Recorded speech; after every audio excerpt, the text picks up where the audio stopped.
Hello and welcome back to another codepro tutorial. In today's lesson, we are going to learn how to use a tool called Swiftlint so that we can apply a consistent style to the Swift code that we write. In many projects, you'll see that code might look different if it's written by different people, so it would be really awesome to use a tool that could enforce a uniform style guide for everybody on the project that we can configure ourselves. So that's exactly what we're going to cover today. All right, so for this one, let's take a look at an example of a code snippet that is really bad, and I'm sure you've probably come across some really bad code in projects before. So down here I've created this method inside of a single view controller, and you can see here that it has a really terrible name. The parameters that this method takes are optional type of any, which returns an optional type of any, and it just does some really bad, dangerous stuff. So what if we could prevent code like this from being written if we had a way to catch this code as it was being typed out? And it turns out there is a tool that lets us do that, and it's called Swiftlint. And we'll go ahead and take a look at the GitHub page for that. So if you head over to github.com/realm/Swiftlint, that brings us to the homepage of the Swiftlint project. And there's some documentation here for what it is and how to set it up. But basically, it's a tool to enforce Swift style conventions, and it's loosely based on the GitHub Swift style guide. And so as you're starting to type code, Swiftlint will run every time you build or compile your project, and it will catch linting errors along the way. So there is basically a set of rules that you can turn on or turn off, and Swiftlint will validate your code against those rules to enforce a consistent style in the code that you type. And this is really great if you're working on a project with multiple developers who might have different ways and different patterns for how they write their code. A tool like this enforced in your project in the very beginning will enforce a consistent style throughout your entire project. Now there's a couple ways we can install Swiftlint. We can use Homebrew, we can use CocoaPods, or we can use the Mint. I'm going to use Homebrew. Actually, I already have it installed, but if you wanted to use Homebrew, the way you would do it is, let me open up a new window here. You would just do brew install Swiftlint, just like the command says, and hit enter. And that's going to go ahead and download and install Swiftlint onto your machine. But since I already have this installed, let me show you how to configure Swiftlint with your project. So if you scroll down here under the Xcode section, this is a piece that we need to add in.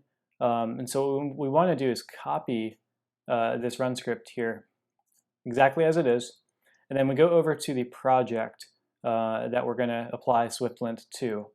So you'll go to the project file, you'll go to the build phases tab, and you will do a plus, you'll do a new run script. And then what you'll do here is give it a name.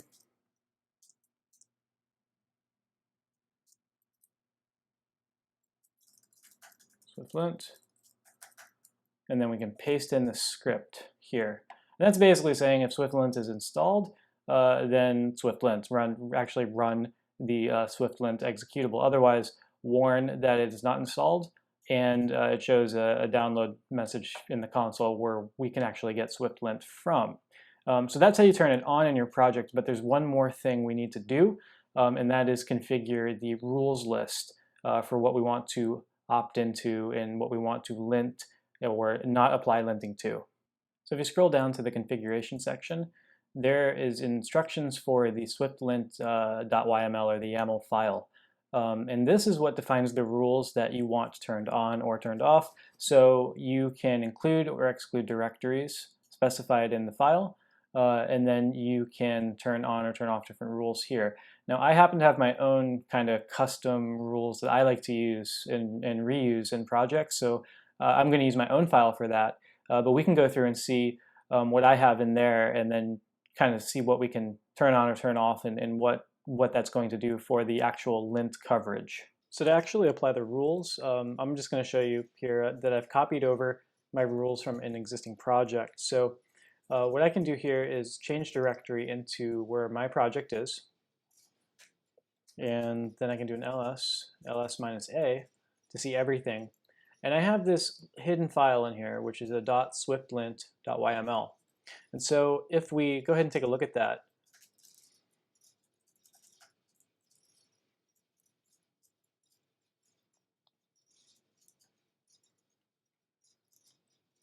we can see all the rules in here that we want to lint. And actually, I'll open it in VS Code so it's a little bit easier to see.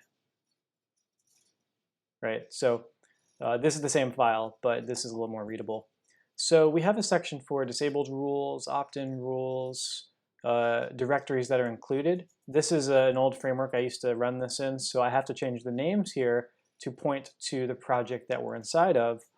We have directories that don't get linted, such as Carthage or pods, because we don't want other third-party dependencies getting flagged because we don't want to have to fix those. So we want to ignore those. And then we have all the different rules here, like force cast, force try, line length set to 130, type body length, file length. There's all kinds of different rules here that we can use. So what I need to do in this file is update it to point to the project that I'm currently working in. So under the included section here, I need to go ahead and give it the name of the project. So for my example, it's called Swiftlint tutorial. So I'm just going to do Swiftlint tutorial, like that. And that is all I need to do. So that's going to apply all of the linting to everything in this entire project, every folder inside of it.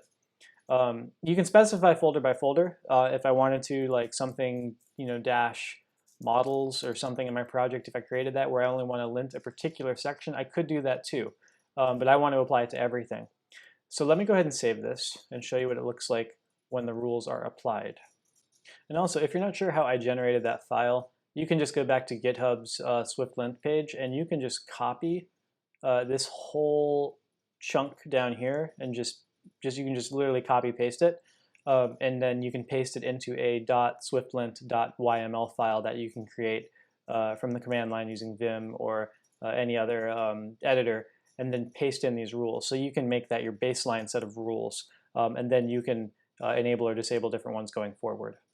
All right, so let's go ahead and build this now with the rules enabled and see what happens. And whoa, you can see I'm getting a lot of errors there, or a lot of warnings, I should say. So let's kind of take a look at what we're seeing here. So a lot of the different rules are being applied, such as vertical white space. I have a violation on the formatting of my mark. I have a force cast here. I have all kinds of different things going on. And so this is what Swiftlint will do for you when you enable those particular rules. So I can go back and fix my code to try to silence all of these warnings. So let me also show you how we can take something like a force cast here and treat that as an actual compile error instead of a warning. And so I've got my rules file open again, and so if I go under the force cast rule here, you can see that by default warning was set. But if I change this to error like this and save the file, and I'll close out and then go back to my project. And let's build this again. And now you can see that I'm actually getting compile errors. So if you wanted to enforce rules such as, hey, none of your developers should be able to force cast anything, then you could create a Swiftlint file. You could apply that rule. You could make sure that you turn from warning flag to error flag.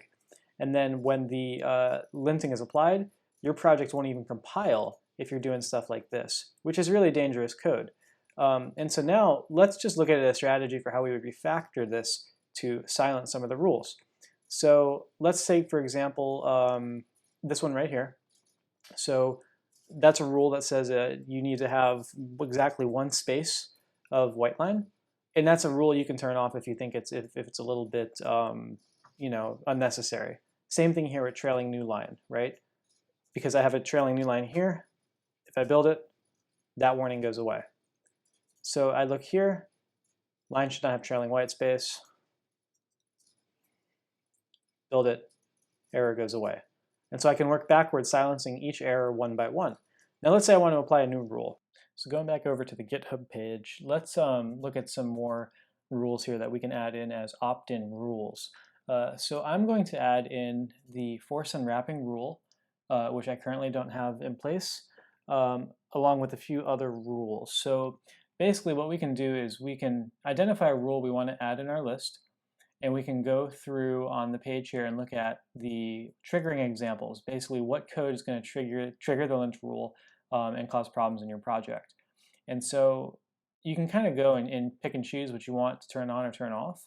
And once you've identified what you want, you can go back into your file and enable it. So for force unwrapping, since it's not enabled by default, I can just copy the rule, go back over to my code file here, and you just make sure I'm on the right one.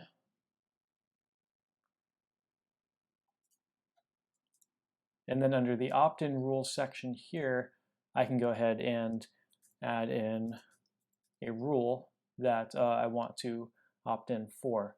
So force unwrapping, for example, is one of them. Another one I want to do is no grouping extension.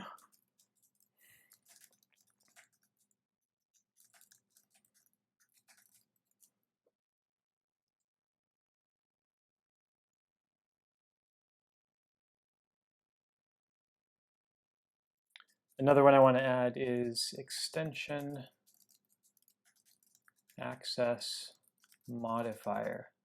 And so let's go ahead and save this file and then go ahead and build our project and see what has changed by adding those rules into the list. And so now we have a couple new warnings here, right? No grouping extension violation. Extensions shouldn't be used to group code within the same source file. So I just enabled that rule. Force unwrapping violation should be avoided. And you can see here that it's being treated as a warning. So what if we wanted to change force unwrapping from a warning to an actual compile error? So we opt in for the rule in the opt-in rule section here, but what we can do is we can copy the rule. We can go back down here to where we want to configure the severity of the rule. So we can specify which one. And then we can type in severity and then put error. Or the other option would be warning. But we want it to actually not compile.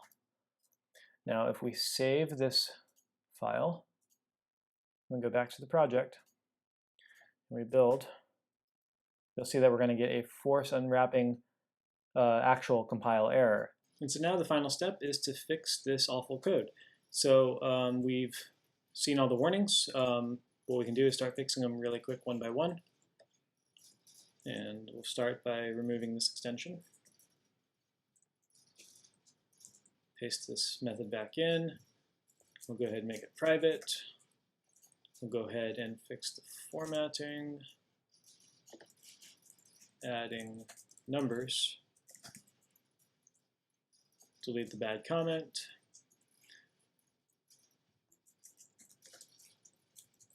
Delete the bad name.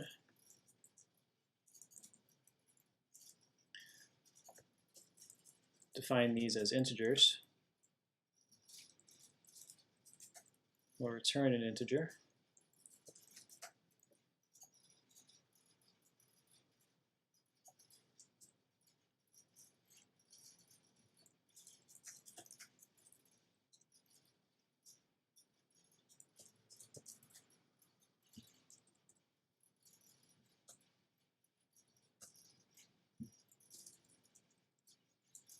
And we'll delete that white space. Make sure we pass in a whole number.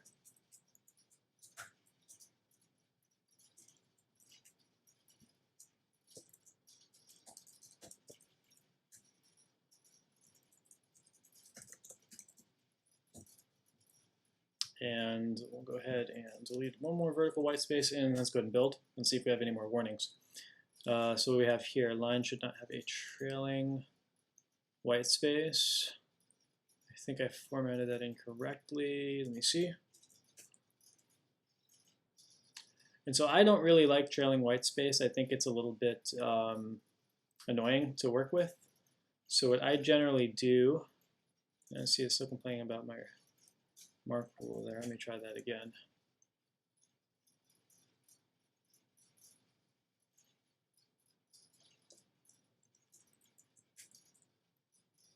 There we go.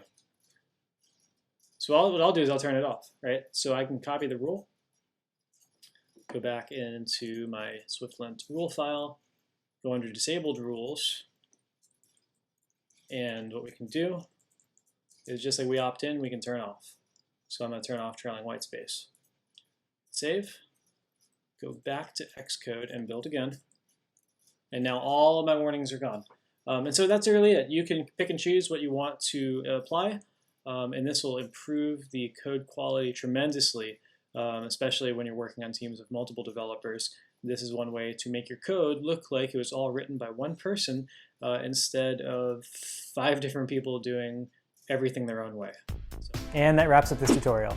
If you found this tutorial helpful, let me know. Go ahead and smash that like button and consider subscribing to CodePro to stay up to date for all the latest tutorials. Make sure to follow CodePro on social media. You can find me on Patreon, on Facebook, on Twitter, and on GitHub. Let me know in the comment section down below what tutorial you guys would like to see next. Thank you so much for stopping by, and I'll catch you in the next one.